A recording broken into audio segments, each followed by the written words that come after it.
Le plateau de l'émission Grande Gueule s'est transformé en véritable champ de bataille politique après les déclarations très fortes du chroniqueur Omar concernant la situation autour d'Ousmane Sonko. Dans une intervention musclée, Omar a tenu à rappeler une chose qu'il juge fondamentale dans une république. Personne n'est au-dessus du président ni des institutions de l'État. Face aux nombreuses tensions et aux rumeurs qui agitent actuellement la scène politique sénégalaise, le chroniqueur a publiquement félicité le président Bassirou Diomaye Faye pour ce qu'il considère comme une démonstration d'autorité et de fermeté. Selon lui, un chef d'État doit savoir imposer le respect des règles, même face à ses plus proches alliés politiques. Omar estime que certains comportements et certaines prises de parole d'Ousmane Sonko donnent l'impression qu'il chercherait à peser plus lourd que les institutions elles-mêmes. Une attitude qu'il juge dangereuse pour la stabilité du pouvoir et pour l'image du Sénégal. Il a également averti que le pays ne peut pas fonctionner avec deux présidents ou avec une confusion des rôles au sommet de l'État. Dans son analyse, il insiste sur le fait que Bassirou Diomaye Faye reste le seul détenteur de l'autorité présidentielle et que toute tentative de pression politique ou de domination au sein du pouvoir pourrait créer une crise institutionnelle majeure. Des propos très directs qui divisent déjà l'opinion publique. Certains soutiennent Omar et pensent que l'État doit rester fort et respecté. D'autres considèrent au contraire que Sonko reste l'homme fort du régime et qu'il mérite davantage de considération. Une chose est sûre, ce débat relance encore les interrogations sur les relations réelles entre Diomaye et Sonko et sur l'équilibre du pouvoir au sommet de l'État sénégalais. Le Sénégal se dirige-t-il vers une fracture politique au sein même du pouvoir? Sonko est-il devenu trop influent? Diomaye cherche-t-il à affirmer définitivement son autorité? Donnez votre avis en commentaire. Like la vidéo, abonne-toi pour suivre toute l'actualité politique sénégalaise. Haut-parleur public partage massivement autour de toi. Omar, yow it sa réaction bu njëkk ci xew-xew bi. C'est le peuple qui est libéré. C'est le peuple qui est libéré. Ah, loolu de rëy na. Jamais dans l'histoire politique de ce pays ñu dàq un premier ministre ñëpp di jubilé. Et ça a commencé à l'université. Sauf à Pastef. Loolu moo am. Aujourd'hui mu neex mu bañ a neex ñu rafetal kàddu yi bañ a ñàkk rafetal kàddu yi Sénégalais yi dans la plus grande majorité le mal c'était Sonko. C'était ça. Si ingénierie politique lañ nekk. Ingénierie politique. fa lañ nekk. Le président a fait une déclaration, un entretien. Oui. mu ne ñeent yii moom a séq ñett yi moom a séq ak Sonko. benn bi famille la. lors de la grande petite interview. nee na benn bi famille la. Ousmane Sonko ngi sama kër waajuram bu jigéen mi ngi sama kër ku ko wax du président Diomaye. beneen bi mu ne état la mooy suma premier ministre saa yu ma demee ba gisuma lu ma beex mu nekk doxalin bu baax ma daax ko ñu ne ko beneen bi nag mu ne parti bi la te parti bi dama ci am légitimité la ma ci liggéey ñëpp xam nañ ko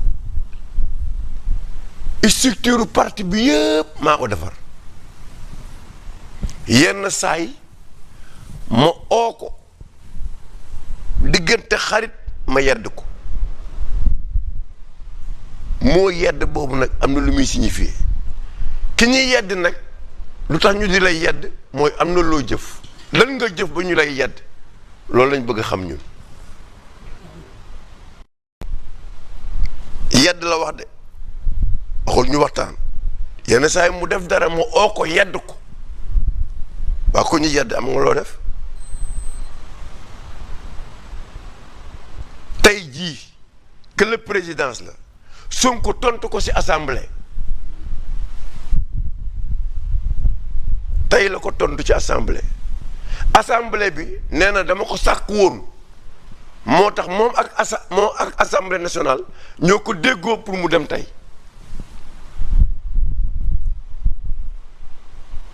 loolu la wax mu tontu ko mais da ko tontoo ci fonds politique yi mooy yedd naa ko pour ñu xoolaat fonds politique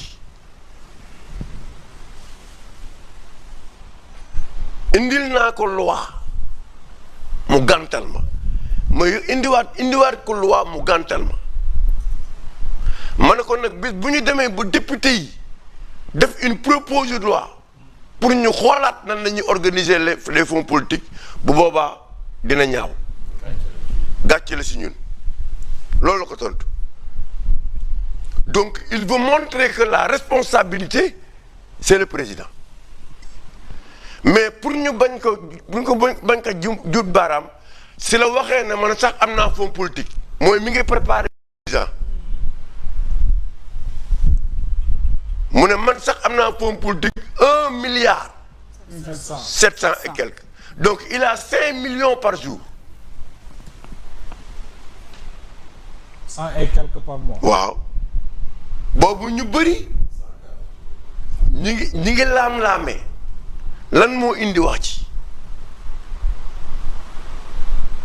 bi c'est les jeunes di organiser wu ba mu jël téléphone bi di wax en direct dana le moi n'existe pas dans le parti boobu il s'adressait au président parce que le président jour boobu mi ngi naan man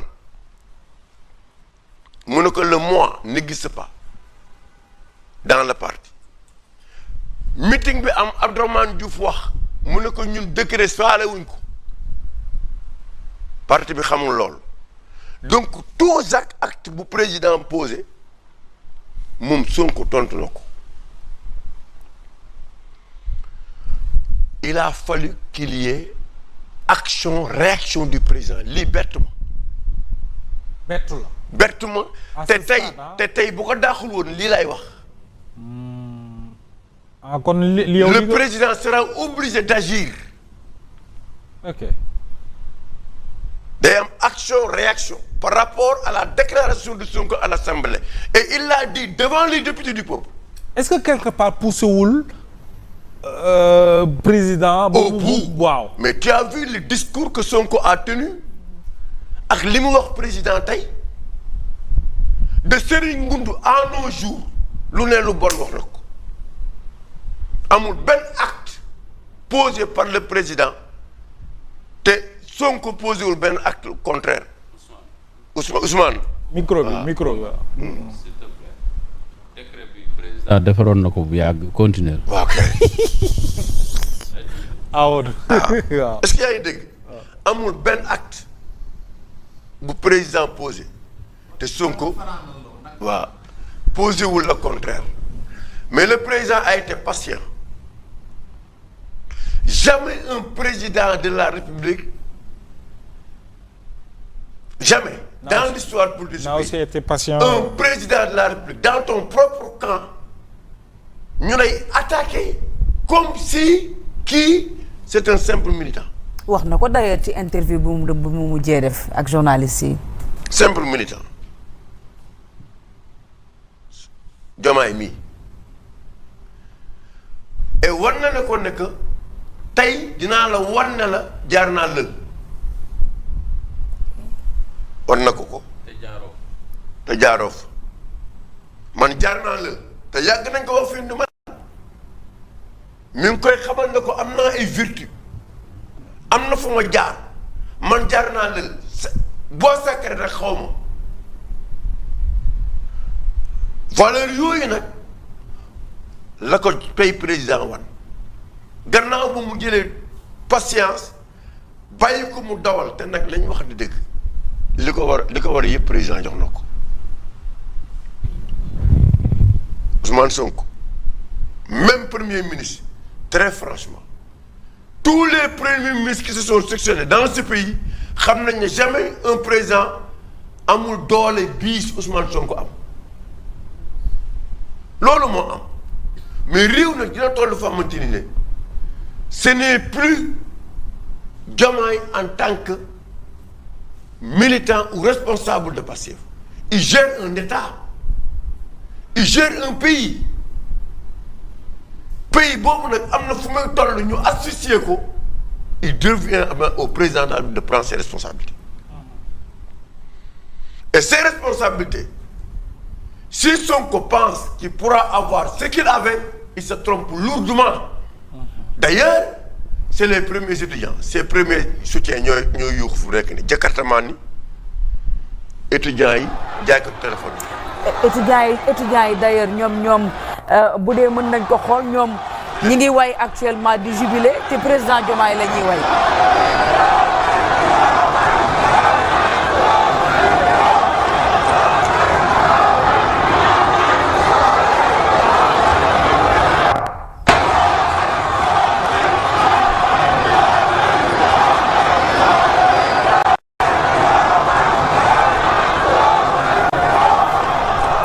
ñoom il crie Diomaye Diomaye Diomaye Diomaye. non xam nga seen duma yi.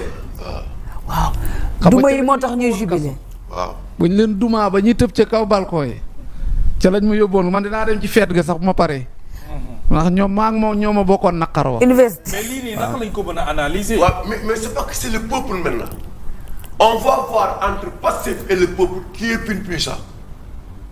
Entre celui qui gère la République et celui qui se considère comme étant le révolutionnaire ou le homolène de la révolution. On va voir. Le guide de Le gardien de la révolution. Si Diomaye est là en tant que chef d'État, prêt à relever les défis pour le compte du peuple sénégalais, le peuple sera debout. Pour l'accompagner dans ça. Parce que li ñuy dund nii Sénégal mosu ko dund nañu waxante dëgg Sénégal xamul lii en pleine préparation de la tabaski nit ñi ñu ngi doon taxaw tous les hommes d'affaires yàlla may leen alal ñu jënd ay xar di dimbali nit ñi réew mi di dund économie bi dund dara dund passé wu. nañ wax di am nga taxaw maintenant bëgg a jël peuple prendre leen en otage ça les gens ne l'accepteront pas. Diomaye a fait ce qu'il devait faire. Tous ces anciens premiers ministres qui sont partis là-bas, mais devenus pour les beaux yeux de Diomaye. Ils l'ont fait pour le peuple. Ils l'ont fait pour le pays. Oui, le dialogue. Mais ils l'ont fait pour le pays. Ils l'ont fait pour le pays. Donc lui, dama lay ressortir un peu. Très bien. li war a mën a tax président jël ay décisions. xoolal FMI. ban pays. Et Amadou Ba a bien dit. nee na nekk naa premier ministre. kon wax la 6 ans. 6 ans. le FMI n'a jamais. je n'ai reçu 1 franc ci FMI. c'est parce que xamul tax. oui FMI moo la doon ubbil bunt yi. oui. tous les partenaires financiers. yi nekk ci réew mi. bu ñëwee taxaw.